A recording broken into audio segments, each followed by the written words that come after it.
contoh yang paling gampang soal keracunan makanan adalah dari makanan berkaleng. Nah, itu disebabkan oleh bakteri, namanya bakteri Botulium. Setelah dilakukan pendonoran jantung atau transplantasi jantung, terus dia hidup normal seperti sedia kala, yang nggak gitu juga.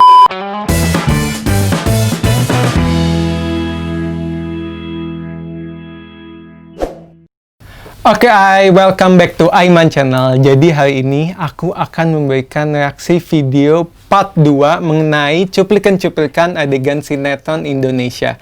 Nah, kali ini sinetronnya masih sama, sinetron tahun 2005 yang diperankan oleh Nana Mirdad dan Naysila Mirdad. Oke, kita langsung aja lihat cuplikan adegan sinetronnya.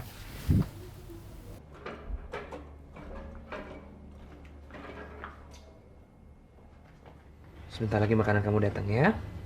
Kamu harus makan. Oke?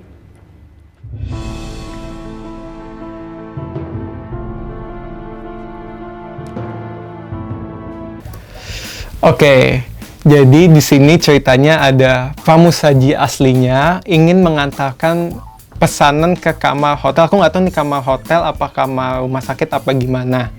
Dan di situ tiba-tiba ada wanita yang menutup dengan kain ke bagian mata. Nggak jelas nih mata apa hidung.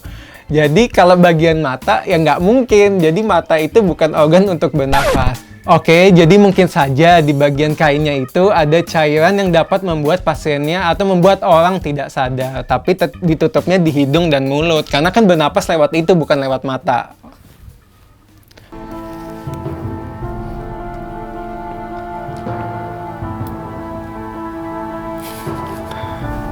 Ini dandan dulu ya dia.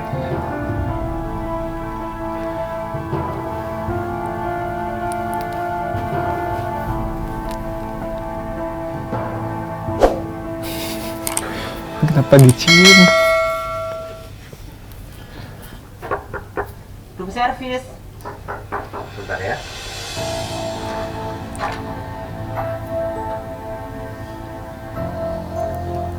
Siapa? Iya. Kita taruh di mana? Oh, di sini aja. Ya. Oke. Ya. Oke.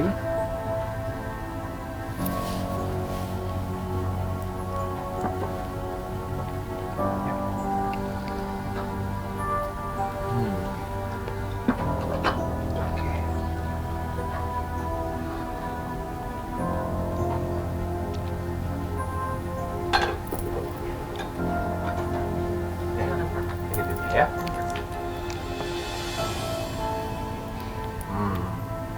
Kamu makan spaghettinya dulu ya. Oke? Ayo dong. Sedikit aja. Ya udah.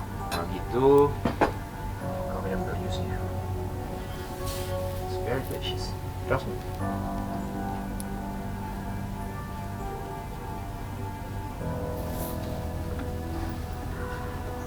Kamu harus makan ya.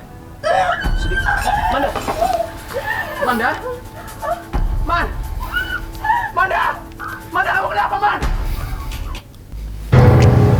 Oke, jadi di sini si orangnya ini memberikan tetesan racun ke dalam minuman. Jadi gini, racun itu ada banyak banget jenisnya. Ada beberapa racun yang efeknya cepat, ada beberapa racun yang efeknya lambat, bahkan bisa mungkin sehari setelah mereka dikasih racun tersebut. Ini contohnya racun-racun yang dapat berefek cepat. Ini kasus yang heboh banget, yaitu racun cyanida. Nah, racun cyanida itu pertama tergantung dari dosisnya. Misalkan dosis yang dapat mematikan, itu efeknya bahkan bisa nggak sampai 1 menit pasiennya langsung muncul reaksi dan meninggal. Ada juga jenis-jenis racun lain, ada racun resin dan lainnya yang efeknya cepat dan bisa mematikan. Ini aku nggak tahu di sini si orangnya ini, si Nana Mirdadnya ini dikasih racun jenis apa, terus kemudian muncul reaksi muntah-muntah. Ya mungkin aja ada jenis racun yang memberikan reaksi tersebut dan reaksinya cepat karena itu mungkin saja terjadi. Nah, kemudian ada juga racun-racun yang berjenis yang lama gitu reaksinya. Contohnya racun-racun yang dari makanan. Kan kalian suka dengar di berita ada keracunan makanan. Contoh yang paling gampang soal keracunan makanan adalah dari makanan berkaleng. Nah, itu disebabkan oleh bakteri namanya bakteri Botulium. Nah, bakteri Botulium ini menyebabkan pasiennya muntah-muntah, diare yang parahnya bisa sampai dehidrasi dan kematian. Jadi untuk kasus ini ya bisa aja sih terjadi ya. Pertama tergantung jenis racunnya, kedua jenis dosisnya. Tapi ya aku nggak tahu di sini dikasihnya racun apa dan jenis apa. Jadi mungkin nanti nextnya untuk lebih baiknya orang tahu dan mengedukasi juga bisa kasih tahu jenis racunnya biar orang tahu oh nih racun ini ternyata bahaya, kan itu sebagai bentuk edukasi juga. Terus nggak tahu nih lucu aja gitu abis dikasih ditetesin terus botol racunnya dicium sama si orangnya. Ya mungkin aja kan terjadi resiko kan, seharusnya misalkan ada sisa cairannya terus dicium terus abis itu si orang yang memberikan tetesannya tertular kan juga bisa. Oke, kita lanjut ke cuplikan sinetron yang kedua.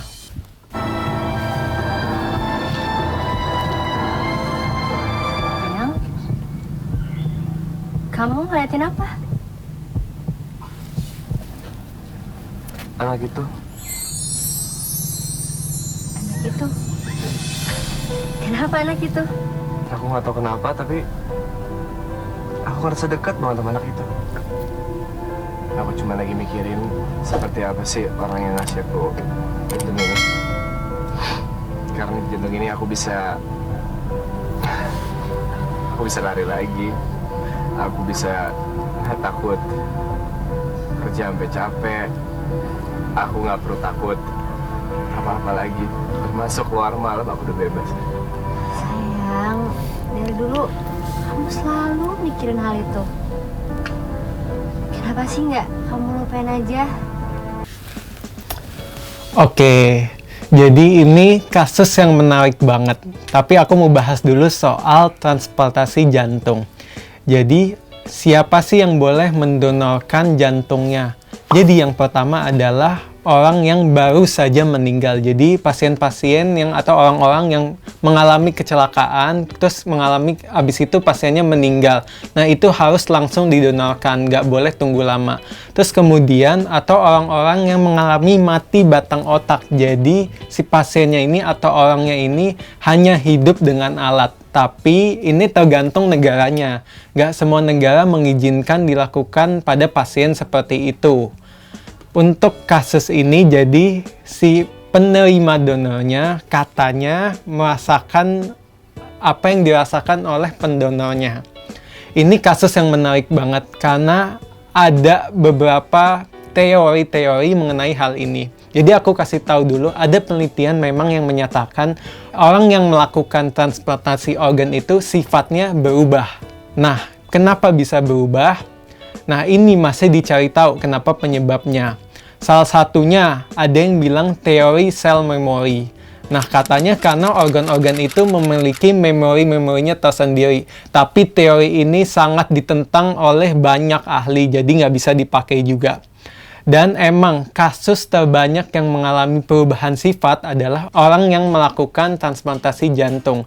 Jadi dari semua yang melakukan transplantasi, orang yang mengalami transplantasi jantung ini yang paling banyak merasakan perubahan sifatnya.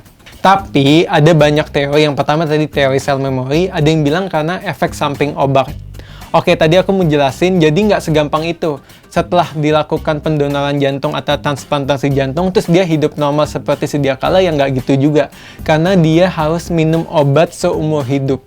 Kenapa? Karena dia itu, orang yang menerima donor itu, dimasukkan benda asing. Karena itu bukan organ milik dia. Sehingga dia harus minum obat-obatan untuk menekan daya tahan tubuhnya, agar si organ jantungnya itu bisa dipakai dan dipergunakan dalam jangka waktu lama dan tidak diserang oleh si imun si penerima donornya.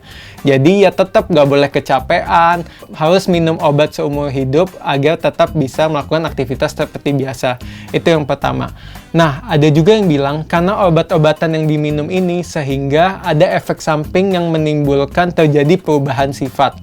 Jadi obat-obat yang dikasih kita bilangnya obat-obat steroid, yaitu obat-obat yang menurunkan imun sistem agar si imun sistemnya itu nggak menyerang organ yang baru didonorkan. Nah, tapi efek sampingnya, contoh salah satunya, mungkin orang yang awalnya terbiasa suka banget makan, terus karena efek samping obatnya dia jadi tidak nafsu makan. Kemudian si yang menerima donor dan keluarganya menganggap nih, oh gara-gara terima donor kok dia jadi berubah sifatnya ya, dulu suka makan, sekarang jadi nggak suka makan. Padahal ternyata itu efek samping obat. Nah, karena dia berpikiran seperti itu, pengaruh dari psikisnya, dia beranggapan bahwa karena dia menerima organ dari orang lain, sehingga sifatnya berubah, padahal nggak seperti itu. Tapi memang ada kasus-kasus lain yang cukup unik, yang dia sampai berubah kepribadian. Nah, itu masih diteliti lebih jauh kenapa bisa seperti itu. Ini kasus yang menarik banget karena sampai sekarang belum bisa dibuktikan kenapa bisa terjadi seperti itu, tapi ada kasus yang memang seperti itu. Gitu. Oke, hai semua, terima kasih sudah nonton reaksi video cuplikan sinetron yang part 2 ini. Jangan lupa di like, komen, dan subscribe, dan support channel aku ya. Misalkan kalian ada saran nih, pengen reaksi video apa atau sinetron apa, kalian bisa langsung komen di bawah ini, dan mungkin di nextnya aku akan memberikan reaksi adegan-adegan tersebut. See you in the next video, bye!